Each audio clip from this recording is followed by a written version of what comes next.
sweet listening squirrels. We're on chapter 30 of Rilla of Ingleside, called The Turning of the Tide.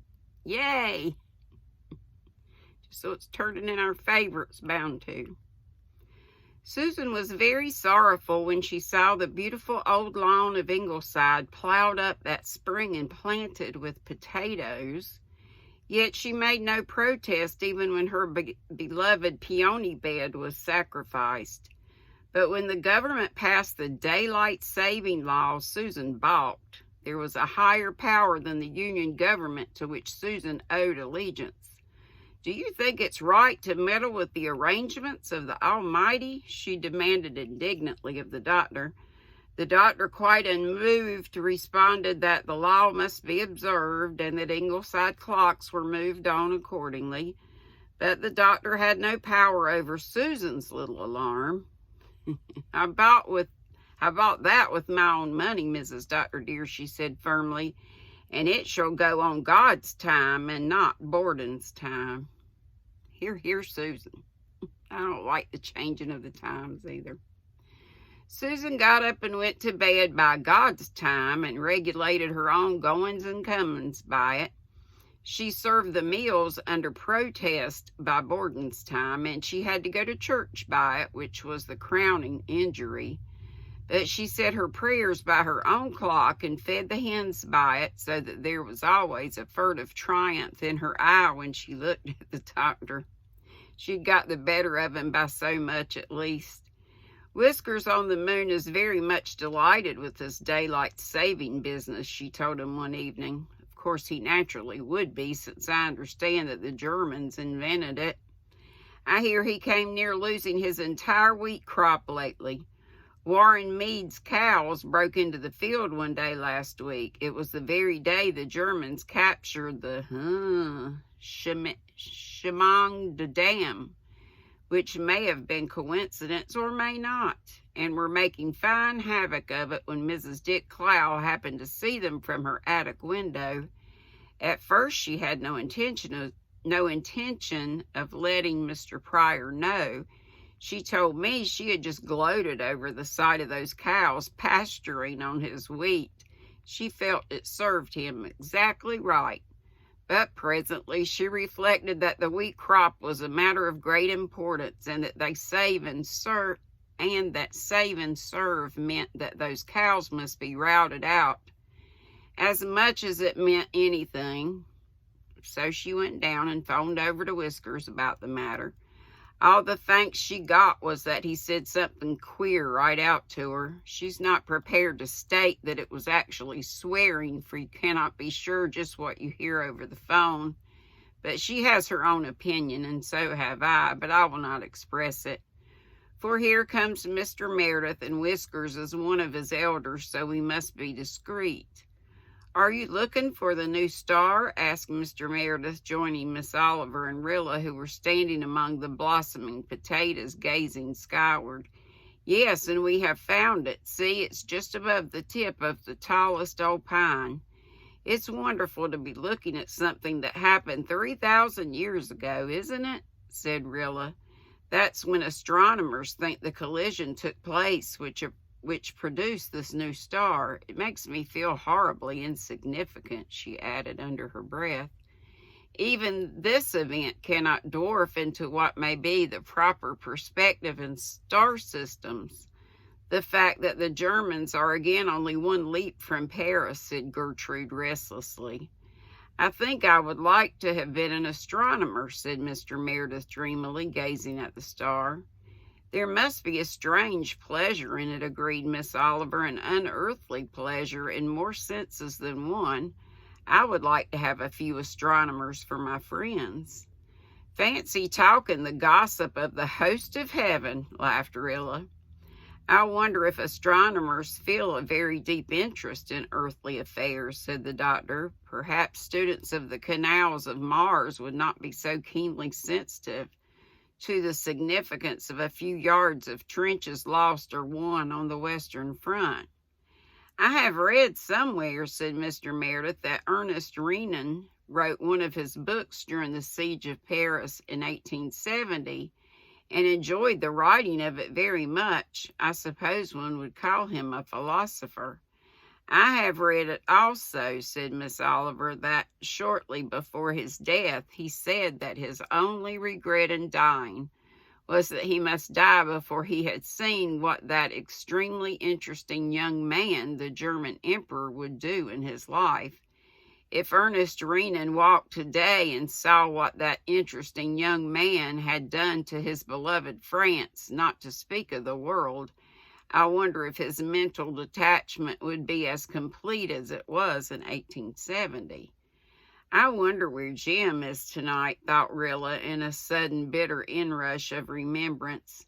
It was over a month since the news had come about Jim. Nothing had been discovered concerning him in spite of all efforts. 2 or 3 letters had come from him written before the trench raid, and since there had been only unbroken silence. Now the Germans were again at the Marne, pressing nearer and nearer Paris. Now rumors were coming of another Austrian offensive against the Piave line. Rilla turned away from the new star, sick at heart. It was one of the moments when hope and courage failed her utterly, when it seemed impossible to go on even one more day. If only they knew what had happened to Jim. You can face anything, you know. But a beleaguerment of fear and doubt and suspense is a hard thing for the morale. Surely if Jim were alive, some word would have come through. He must be dead. Only they would never know. They could never be quite sure, and Dog Monday would wait for the train until he died of old age. Monday was only a poor, faithful, rheumatic little dog who knew nothing more of his master's fate than they did. Rilla had a white night and did not fall asleep until late. When she awakened, Gertrude Oliver was sitting at the window, leaning out to meet the silvery mystery of the dawn. Her clever, striking pose, with the masses of black hair behind it, came out clearly against the pallid gold of the eastern sky. Rilla remembered Jim's admiration of the curve of Miss Oliver's brow and chin, and she shuddered. Everything that reminded her of Jim was beginning to give intolerable pain. Walter's death had inflicted on her heart a terrible wound, but it had been a clean wound and had healed slowly, as such wounds do, through the scar, though the scar must remain forever. But the torture of Jim's disappearance was another thing. There was a poison in it that kept it from healing. The alternations of hope and despair, the endless watching each day for the letter that never came, that might never come. The newspaper tales of ill usage of prisoners, the bitter wonder as to Jim's wound, all were increasingly hard to bear. Gertrude Oliver turned her head. There was an odd brilliancy in her eyes. Rilla, I've had another dream. Oh, no, cried Rilla, shrinking. Miss Oliver's dreams had always foretold coming disaster. Rilla, it was a good dream. Listen, I dreamed just as I did 4 years ago, that I stood on the veranda steps and looked down the glen, and it was covered by waves that lapped about my feet. But as I looked, the waves began to ebb, and they ebbed as swiftly as 4 years ago. They rolled in and ebbed out to the Gulf, and the glen lay beside me, beautiful and green, with a rainbow spanning Rainbow Valley, a rainbow of such splendid color that it dazzled me, and I woke, Rilla. Rilla Blythe, the tide has turned. I wish I could believe it, sighed Rilla. And in quotations it says, soothed was my prophecy of fear. Believe it when it augurs cheer, quoted Gertrude almost gaily. I tell you, I have no doubt.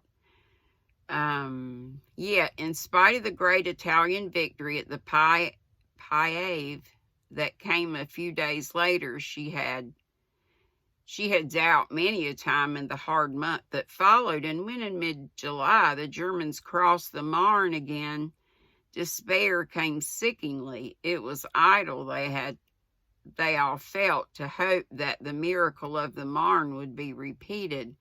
But it was again, as in 1914, the tide turned at the Marne. The French and the American troops struck their sudden smashing blow on the exposed flank of the enemy, and with the almost inconceivable rapidity of a dream, the whole aspect of the war changed. The Allies have won 2 tremendous victories, said the doctor on 20th July. It's the beginning of the end, I feel, said Mrs. Blythe. Thank God, said Susan, folding her trembling old hands, and then she added under her breath, but it won't bring our boys back.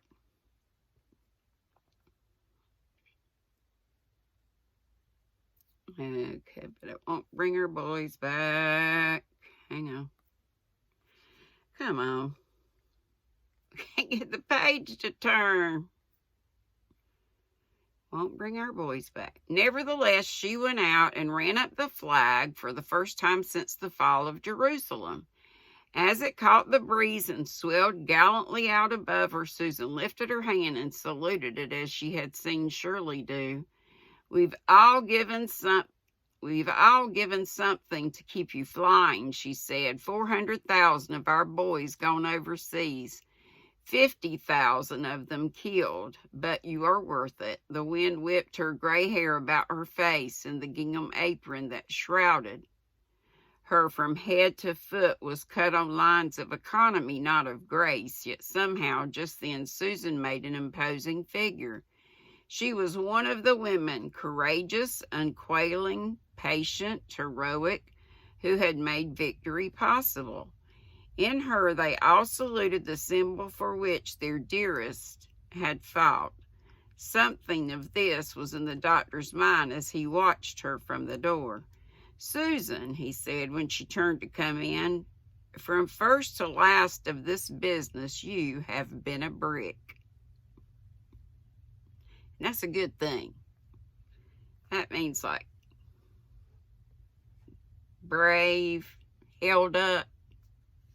I'm sure I could think of better adjectives, but not just yet. And that's all of chapter 30. So tomorrow, good Lord willing, and the creek don't rise, we'll read chapter 31 called Mrs. Matilda Pittman. Okay. Y'all have a wonderfully crafty day, and I've been feeling with my stomach, but right now I'm good. Got the questions. Somebody sent them to Dina, and so Dina's got them. And, Miss Julie Chafee Mazza sent them to Dina. And I apologize. I didn't know about, what all was going on in the chat, but we always want to be kind to folks. So I just decided to keep that yesterday's video private because I don't want to embarrass anybody. So we don't want to be yelling or fussing at any folks. So everybody's just trying to help. So we'll just keep that in mind from future on. And I think everybody knows that. So be sweet, don't be ugly, and I'll see you around probably in somebody's chat today. If I start, now I am feeling lots better than I was a while ago. Thought it was going to hurl. Could be from the shot, could be just my weird stomach stuff. But anyway, I got stuff to do. I got to get to the bank. I went to the bank yesterday. Oh my gosh. I guess the banks were closed maybe last Friday. Everybody and his brother and his mother and his grandma and uncle and the whole dang family were standing at the door trying to get in. They only let so many people in the credit union at a time. And then the lines for the, outside was crazy. I went twice to see if I could. So I said, I'll just come back tomorrow. You know, a lot of people were off, I guess, still tomorrow. So I figured maybe today, hopefully will be better. I'll be taking that baby blanket to work on in case I have to sit around. I had nothing with me to work on. That'll teach me. All right, see you later. Love you bunches. Bye-bye.